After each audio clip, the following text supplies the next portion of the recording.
let's talk about this Wolves Clippers games, because Yeah. you really kind of lean towards Minnesota here, and Minnesota is really good in these spots versus these really good teams. They're one of the best teams against the top teams, and the defense is so good it means that they hang in most spots.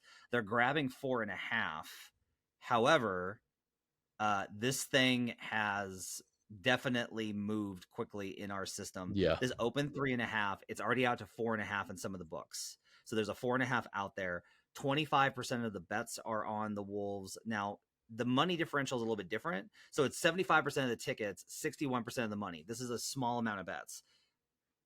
But there is like enough significant money coming in that's shifting it towards the Clippers, which means that the Wolves definitely, like, if you're doing this, you're going against market sentiment, which is always scary this time of year because you don't know what's drawing that.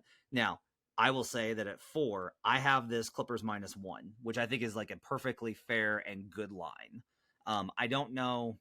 Now, that my line suggests that on neutral, this would be Wolves. And I don't know that you can argue that given how Minnesota has played over the last 2 months and how the Clippers have played over the last 2 months. So like maybe I need to tweak that to where this looks like more like Clippers 2.5. Yeah. I think pick them on a neutral is very fair, though, given how these two teams win profile. The Wolves still are very good. They just haven't been as lights out as in the start. And the Clippers are dynamite, and they're at home. This is a tough one. Why do you lean towards Minnesota? Yeah, I mean, I lean towards Minnesota. I like what they do defensively in this spot. I don't think that the Clippers really have a great answer for them in terms of like Karl Anthony Towns, Rudy Gobert, what they can do kind of on the interior. I think they have great answers for, you know, like Jaden McDaniels, Mike Conley, Anthony Edwards. I think that's something that the Clippers can kind of handle. But I think that the Timberwolves' presence on the interior is something that's super significant, whereas Minnesota's defense on the perimeter is still good. Like Anthony Edwards is a good defender. Mike Conley's still a pretty good defender. And Jaden McDaniels, obviously, great defender. I guess the concern, if you're like from a Minnesota backing perspective, right? It's the front end of a back-to-back. Their next 2 games are both against the Blazers going into the break. I think my look at this is like, does Minnesota want to like play their cards? Do they just want to trot out a lineup and be like, all right, we'll play you. It's fine. We're going to play you.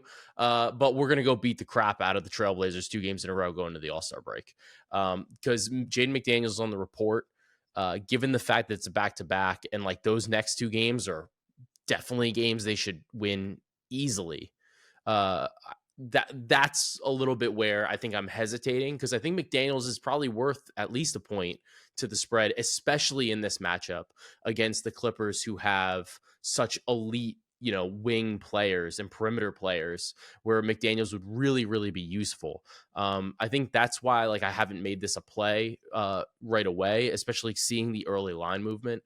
But I lean Minnesota. I think they've been dynamite all season. And I really like them in the spot. They've been incredible against top 10 teams, but so have the Clippers. So I just kind of wanted to grab the points even on the road, you know, even in LA. But I don't know if you have any thoughts on what Minnesota's like schedule looks like coming up and how they might handle this game in particular. Minnesota is in one of those, I'll say this, Minnesota is in one of those spots where they still have a lot to prove.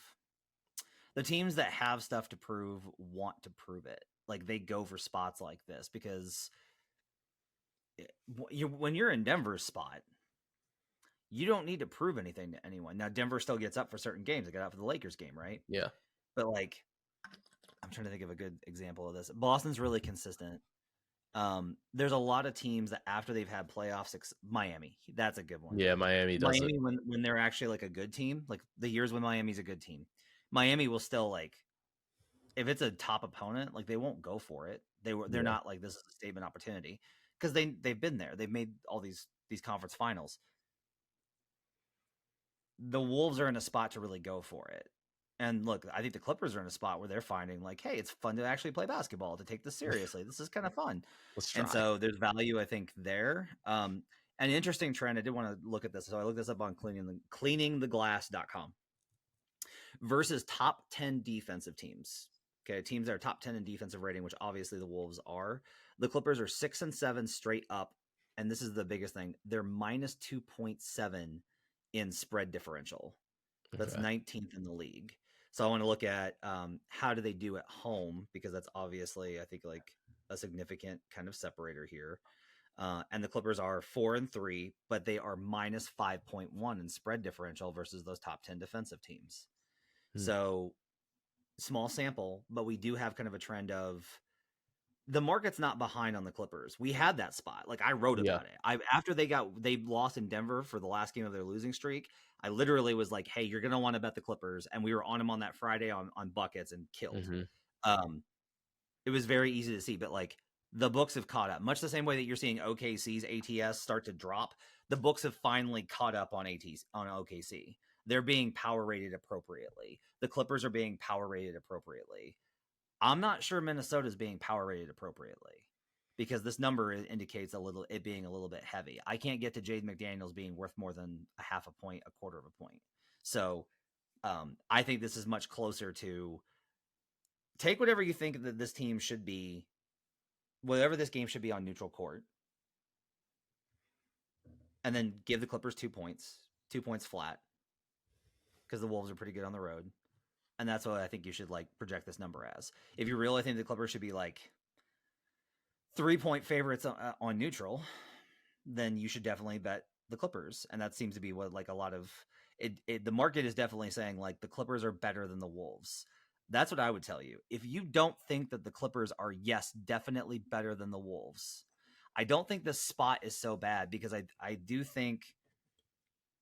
don't think Minnesota is.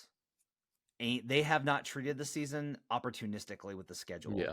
They're not a team that's going to be like, hey, let's rest tonight and then we'll beat the shit out of this team the next night. That's not what they're doing. They're trying to be like warriors and instill culture. And Yeah. so I think there's probably value if you think that the Clippers and Wolves are within a point at home or on neutral, then you should bet the Wolves here regardless. And you can wait for the number to go up. You're just going to be going against the market. But I do think that that's sound logic. Yeah, I think that makes a lot of sense, just because of the fact that like even if the Timberwolves said to rest people tomorrow against the Trailblazers, like they should be able to beat them. And winning this game against the Clippers, especially in a spot where like I think it is going to matter for seeding. This is definitely like an important game. The top of the West is really really tight. I could see them really trying to win, trying to treat this kind of like a playoff game, just in the fact that like the seeding I think is going to really matter in terms of who your first round opponent is. So I think I'm just going to kind of see how the line shakes out. I might wind up playing this if we kind of settle around like a 5 even. But I was a little surprised, at least initially, by some of the early action just coming in like really hot on the Clippers, when I think that Minnesota is excellent this season. I do have a bad trend here. So Minnesota is pretty good overall versus these teams that are elite, especially Yeah. at home. Here's them on the road. They're two versus teams that are top 10 in point in net rating at cleaning the glass. 2-6 straight up with a -7 spread differential. That'll do it. That'll do it. So yeah, that's a tough look there for them. That'll do But it. I still think that the spot is pretty good. You can think about it, but I definitely do lean towards the Wolves.